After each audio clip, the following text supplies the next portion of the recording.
आपके सामने मौजूद है पार्टनरशिप एडमिशन का क्वेश्चन नंबर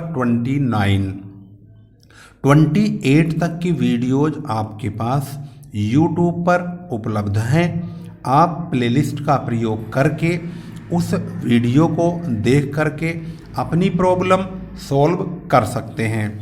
इस वक्त आपके सामने मौजूद है क्वेश्चन नंबर 29। एक्स एवं वाई एक फर्म के साझेदार हैं। वे लाभ हानि को 2 और 1 के अनुपात में विभाजित करते हैं। 31 दिसंबर 2015 को उनका आर्थिक चिट्ठा निम्नवत है। यहाँ पर लायबिलिटी साइड है और यहाँ पर एसेट्स साइड लिखा हुआ है, संपत्तियाँ हैं और इधर दायित्व हैं। 1 जनवरी 2016 को जेड का निम्न शर्तों के साथ फर्म में प्रवेश हुआ।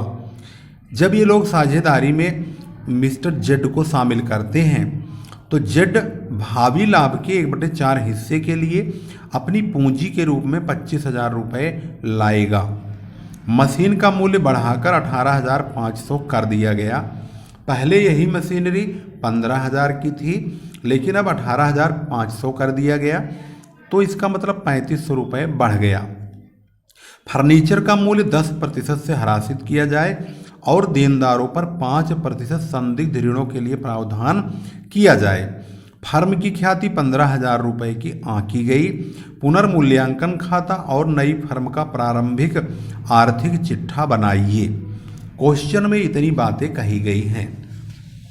इसको देख करके सबसे पहले हमें रिवैल्यूएशन अकाउंट बनाना होगा, जिसमें सबसे पहला नंबर मशीन का आ रहा, जो कि 15,000 से 18,500 रुपये हो गया, यानी 3,500 रुपये बढ़ गया।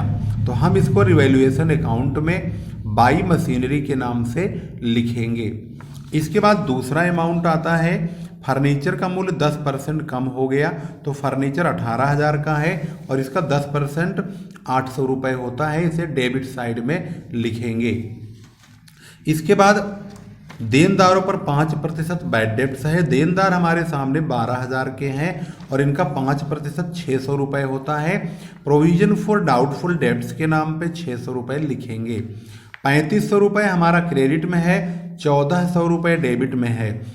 3,500 में से 1,400 यानी 1,400 घटाएंगे, 2,100 रुपये आएगा। इसे प्रॉफिट ट्रांसफर टू, इस प्रॉफिट को हम एक्स के और वाई के कैपिटल अकाउंट में ट्रांसफर करेंगे। इनका रेशो दिया है यहाँ पर 2 और 1 का, तो 2/3 और 1/3 जब इसका काटेंगे 2,100 का, तो एक्स को 1,400 रुपये और वाई को 700 रुपये मिल जाएंगे। क्योंकि 3,500 ज़्यादा है, इसी को दोनों तरफ लिख देंगे। जिन संपत्तियों का दाम बढ़ जाता है उनको हम क्रेडिट में लिखते हैं, जिन संपत्तियों का दाम घट जाता है उनको डेबिट में लिखते हैं। अगर क्रेडिट साइड ज़्यादा है, डेबिट साइड कम है, तो ये फ़ायदा इसी तरह बढ़ जाएगा पुराने साझेदारों को पुराने अनुपात में। अगर डेबिट साइड ज़्यादा होगा, क्रेडिट साइड कम होगा, तो लॉस यहाँ पर by loss transferred to X capital Y capital के नाम से यहाँ पर बांट के लिख देंगे। ठीक इसी तरह से इसके बाद बनाएंगे पार्टनर्स कैपिटल अकाउंट। पुरानी पार्टनरों का जो बैलेंस है वो एक्स और वाई का 34,000 17,000 लिखा हुआ है। क्वेश्चन में नई फर्म का आर्थिक चिट्ठा मांगा है, लेकिन पूंजी खाता नहीं मांगा है, जबकि पूंजी खाते का यहाँ पे शेष दिखाया है। लेकिन हम आर्थिक चिट्ठा बनाएंगे, लेकिन बिना पूंजी खाते के नहीं बना सकते, इसलिए पूंजी खाता बनाना जरूरी है। तो सबसे पहले पार्टनर्स कैपिटल अकाउंट जब यहाँ बनाएंगे तो बाई बैलेंस बीडी में ये 34,000 और 17,000 पुरानी पूंजी को लिखेंगे। इसके बाद बाई बैंक अकाउंट के नाम से न्यू पार्टनर मिस्टर जेड 25,000 रुपये लेकर आते हैं, उसको लिखेंगे। नीचे है रिजर्व 3,000 रुपये का, इसको हम 2 और 1 के अनुपात में बांटेंगे, तो एक्स को 2,000 रुपये, वाई को 1,000 रुपये मिल जाएंगे। इसके बाद सवाल में और कुछ नहीं है, सिर्फ रिवैल्यूएशन का प्रॉफिट है, जो कि यहाँ पर 2,100 रुपये है, 1,400 700 रुपये है, उसको यहाँ पर बाई रिवैल्यूएशन के नाम से 1,400 700 रुपये लिख देंगे। क्वेश्चन में क्योंकि इन्होंने कहा है फर्म की ख्याति आंकी गई है, लेकिन मिस्टर जेड कहीं भी ये नहीं कहा गया है कि उन्होंने ख्याति की रकम नगद ला के दी है। फर्म का जो मूल्य है ख्याति का वो 15,000 है। इसमें से मिस्टर जेड का हिस्सा 1/4 भाग है। यदि हम 15,000 का 1/4 काटते हैं, यानी 15,000 को 4 से भाग करते हैं, तो 3,750 रुपये जो ये गुडविल आता है, यह मिस्टर जेड का हिस्सा है। इसको हम 2/3 और 1/3 में एक्स और वाई में बांट देंगे। यही इस वक्त सैक्रिफाइसिंग रेशो होगा।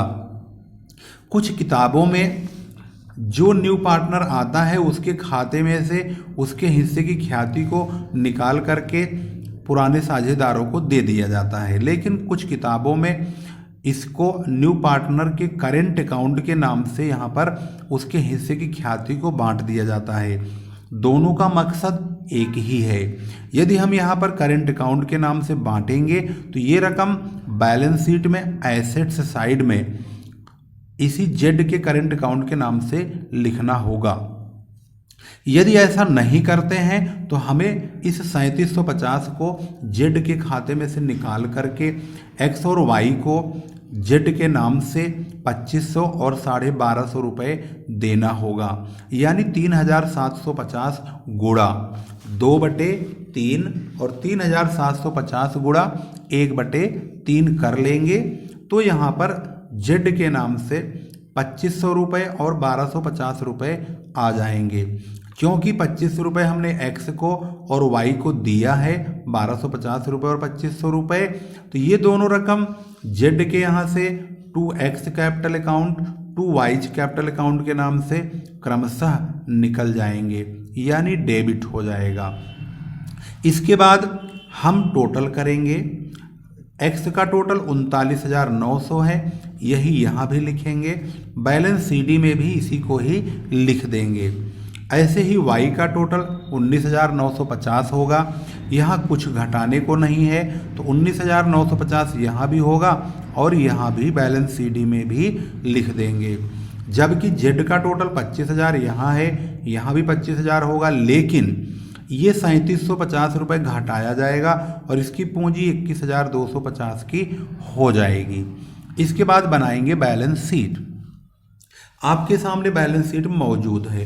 पहले पुरानी बैलेंस शीट पर एक नज़र दौड़ाते हैं। यहाँ देखते हैं सबसे पहले क्या लिखा है। क्रेडिटर्स लिखा है 21,000 का। यहाँ क्रेडिटर के बारे में कुछ नहीं कहा है, तो हम बैलेंस शीट में क्रेडिटर्स को ऐसे ही लिख देंगे। इसके बाद दूसरे नंबर पे संचय है। संचय 3,000 का है, लेकिन हमने संचय को यहाँ बांट दिया है, तो संचय का वजूद जो है खत्म हो चुका है। अब बचता है पूंजी खाता 34,000 17,000, लेकिन क्योंकि हमने साझेदारों के पूंजी खाते बनाए हैं, इसलिए पूंजी खाते का प्रयोग इस वाले पूंजी का न करके हमें ये वाला पूंजी करना होगा। 39,900, 19,950 और 21,250 रुपये, इस तरह से इस पूंजी को लिख देंगे और इसका टोटल करेंगे 1,02,100 रुपये आएगा। अब पहुंचते हैं एसेट्स में। जो एसेट्स बदल जाएंगी उनको बदल देंगे, जो नहीं बदलेंगी उनको वैसा ही रखेंगे। यहाँ पर कैश और बैंक दोनों मिला के 21,000 रुपये होते हैं। न्यू पार्टनर आता है, 25,000 रुपये ला करके पूंजी जमा करता है, तो 2,000 कैश के, 19,000 बैंक के, 25,000 रुपये नए साझेदार का, कुल मिलाकर के 46,000 रुपये नगद फर्म में आते हैं। तो कैश और बैंक हमने दोनों मिक्स कर दिया है ताकि कन्फ्यूजन न हो कि नए पार्टनर का पैसा कैश में जोड़ा जाए कि बैंक में जोड़ा जाए। इसलिए कैश एंड बैंक दोनों मिक्स करके इनके पास कुल 46,000 रुपये पड़े हैं। इसके बाद यहाँ बिल्स रिसेबल है, यानी प्राप्य बिल, तो BR है 5,000 का। इसमें कोई भी यहाँ से लेके यहाँ तक कोई परिवर्तन नहीं बताया गया है। इसके बाद देनदार हैं 12,000 के, लेकिन देनदारों पर यहाँ पर 5% कटवाया है, जो कि हमने रिवैल्यूएशन अकाउंट में दिखाया था 600 रुपये। तो 12,000 में से 600 रुपये प्रोविजन फॉर डाउटफुल डेब्ट्स के कट जाएंगे। ये जो बैड डेट्स के नाम से पैसा कटा है, इसके बाद 11,400 रुपये यहाँ पर लिखे जाएंगे।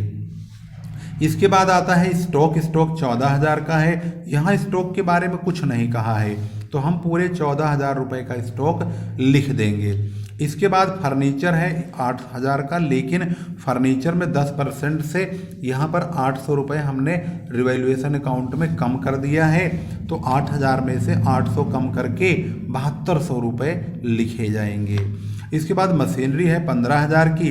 यहाँ ने इन्होंने कहा है कि भाई मशीनरी का दाम बढ़ा करके 18,500 कर दिया जाए, तो यानी 35 रुपये बढ़ गया, एप्रिसिएट हो गया, जो कि हमने रिवैल्यूएशन के क्रेडिट में लिखा था। उस 3500 को यहाँ पर प्लस एप्रिसिएट करेंगे 3500 से, तो 18,500 हो जाएगा।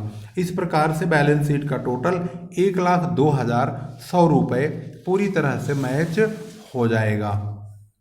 अब आपके सामने बैलेंस शीट पूरी तरह मैच है और यहाँ पर पार्टनर्स कैपिटल अकाउंट है, और इसके बाद इसको आप स्क्रीन को रोक करके क्लिक करके आप इसका वो ले सकते हो स्क्रीनशॉट, और इसको आराम से उतार सकते हैं।